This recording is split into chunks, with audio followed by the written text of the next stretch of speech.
अभिवादन स्वीकार कीजिए ब्रजेश मिश्रा का और आप देखना शुरू कर चुके हैं द डिबेट। बहनों भाइयों, हर कोई इसी बात का जवाब चाहता है कि आखिरकार अमेरिका के राष्ट्रपति डोनाल्ड ट्रंप चाहते क्या हैं। ट्रंप के शपथ लेने के बाद से दुनिया भर में जिस तरह से कॉन्फ्लिक्ट वार जोन्स बढ़े हैं, उसने दुनिया भर के मुल्कों को और दुनिया भर के नागरिकों को, इस्टेब्लिशमेंट्स को, बिजनेस कम्युनिटी को, कारपोरेट कम्युनिटी को और आम आदमी को सोचने पर विवश कर दिया है कि आखिरकार ट्रंप का इरादा क्या है। सुबह कुछ कह रहे होते हैं, दोपहर उनका स्टेटमेंट बदला होता है, आचरण बदला हुआ होता है और अगले दिन वो कुछ और कह रहे होते हैं।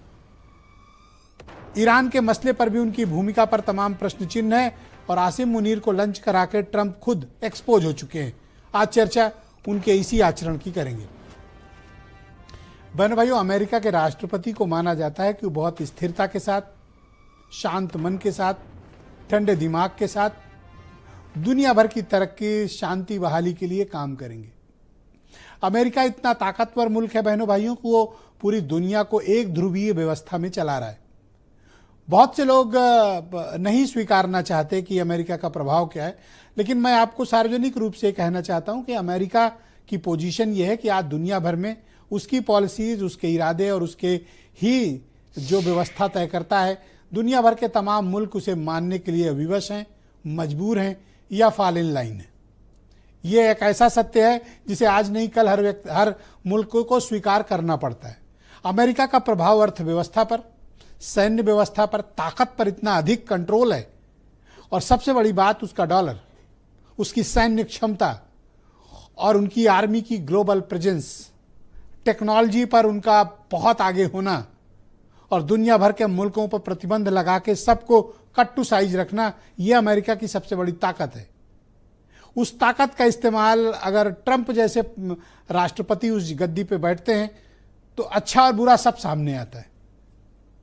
दुनिया ने बराक ओबामा का शासन भी देखा, बुश फैमिली का भी शासन देखा, क्लिंटन का भी देखा और अब ट्रंप का भी देख रहे हैं, बाइडेन का भी देखा। लेकिन ट्रंप के आने के बाद से दुनिया भर में जो अमेरिका का स्टैंड था उसमें बहुत जबरदस्त परिवर्तन आया है और वो परिवर्तन दुनिया भर में हिंसा और युद्ध को फैला रहा है, उसको आगे बढ़ा रहा है।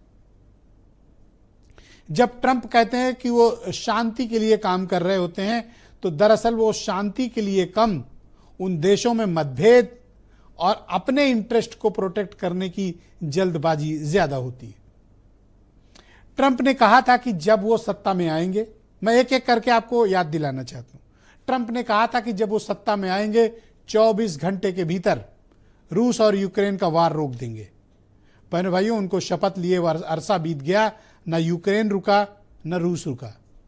यूक्रेन के राष्ट्रपति के साथ व्हाइट हाउस में उनका किया गया आचरण दुनिया भर के राष्ट्राध्यक्षों को यह चेतावनी दे गया कि यह व्यक्ति किसी भी राष्ट्राध्यक्ष के साथ व्हाइट हाउस बुलाकर कैसा भी व्यवहार कर सकता है। एक अविश्वास की भावना चली गई। न तो आज तक वो रूस को तैयार कर पाए, न यूक्रेन को तैयार कर पाए।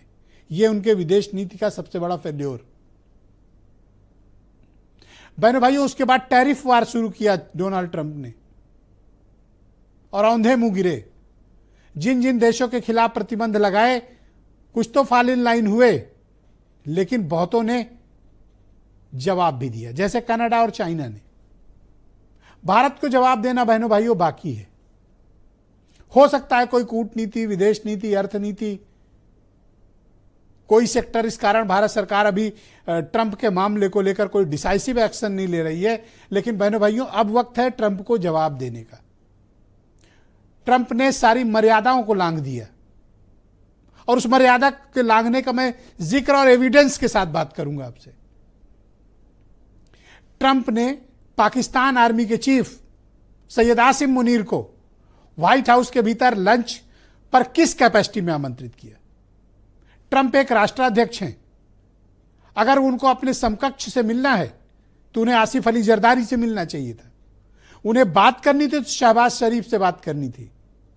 लेकिन दुनिया में ऐसे आचरण और उदाहरण मिलेंगे नहीं जहां अमेरिका का राष्ट्रपति व्हाइट हाउस में एक देश की आर्मी के चीफ को बुलाकर वहां पर उससे रणनीति की बात करता है, डिप्लोमेटिक डिस्कशन करते हैं।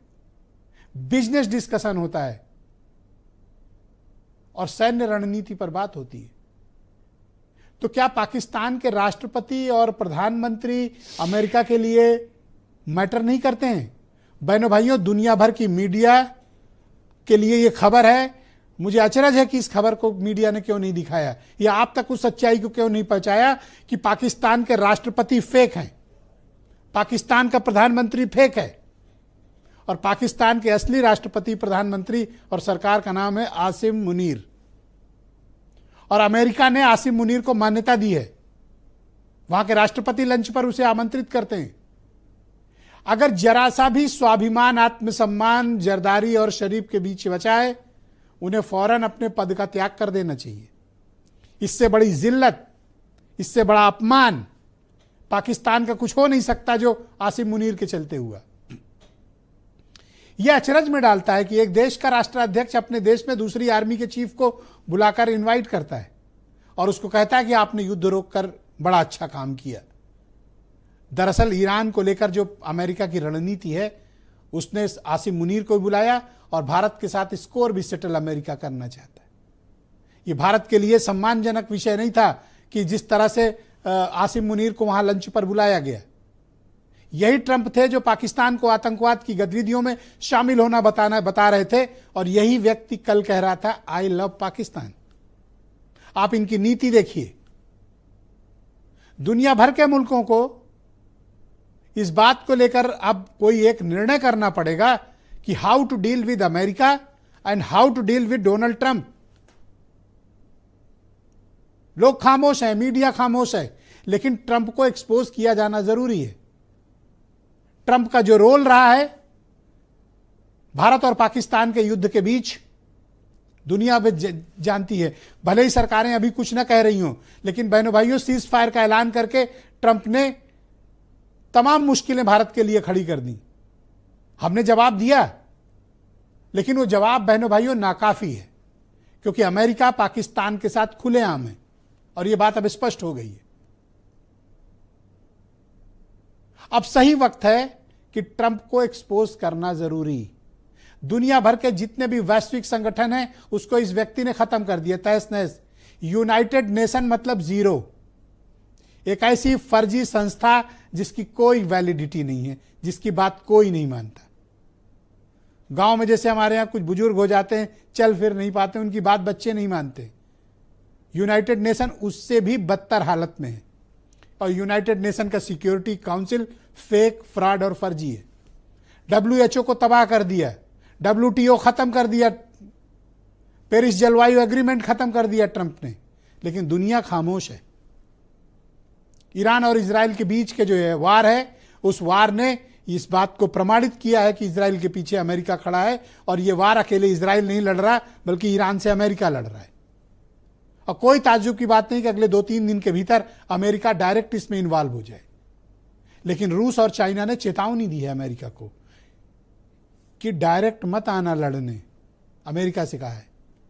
इसका मतलब साफ है कि तब फिर स्थितियां दूसरी तरफ बढ़ेंगी। तो क्या ट्रंप की ये सब गतिविधियां वर्ल्ड वॉर 3 की तरफ दुनिया को धकेल रही हैं?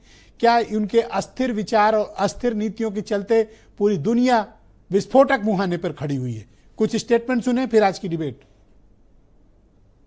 I love Pakistan. I love Pakistan. This man was extremely influential from the Pakistan side. This man was extremely influential from the Pakistan side. Ultimately, I think Pakistan is acting insincerely to further its own interests. Look, Pakistan is a terrorist state. It's scared to death that it's going to be held accountable for its terrorism. Traditionally, what Pakistan tries to do is embrace the United States in some sort of diplomatic partnership, pretend that they are actually on the same page as the United States in order to win immunity and also to gain hundreds of millions, if not billions of dollars. I wouldn't be surprised to see if that is what Asim Munir is not doing now. बहनों भाइयों, इस पर खुली चर्चा होनी चाहिए और बात होनी चाहिए। मेरे साथ समाजवादी पार्टी के सांसद राजीव राय मौजूद हैं, जिन्होंने रूस, वेस्ट एशिया और सेंट्रल एशिया के कई देशों का दौरा किया, मिडिल ईस्ट भी गए हैं। हमारे साथ इस कार्यक्रम में विशेष रूप से मौजूद हैं ऋषिकेश जी, विदेश मामलों के जाने माने पत्रकार, संजीव श्रीवास्तव, फॉरेन मामलों के एक्सपर्ट, और Kunwar JPS Chauhan, former wing commander Indian air force, और JP पांडे हमें ज्वाइन करेंगे थोड़ी देर में जाने माने विचारक हैं, और वीरेंद्र सिंह जी हमारे स्टेट हेड। आप सभी का स्वागत और धन्यवाद। राजीव राय जी,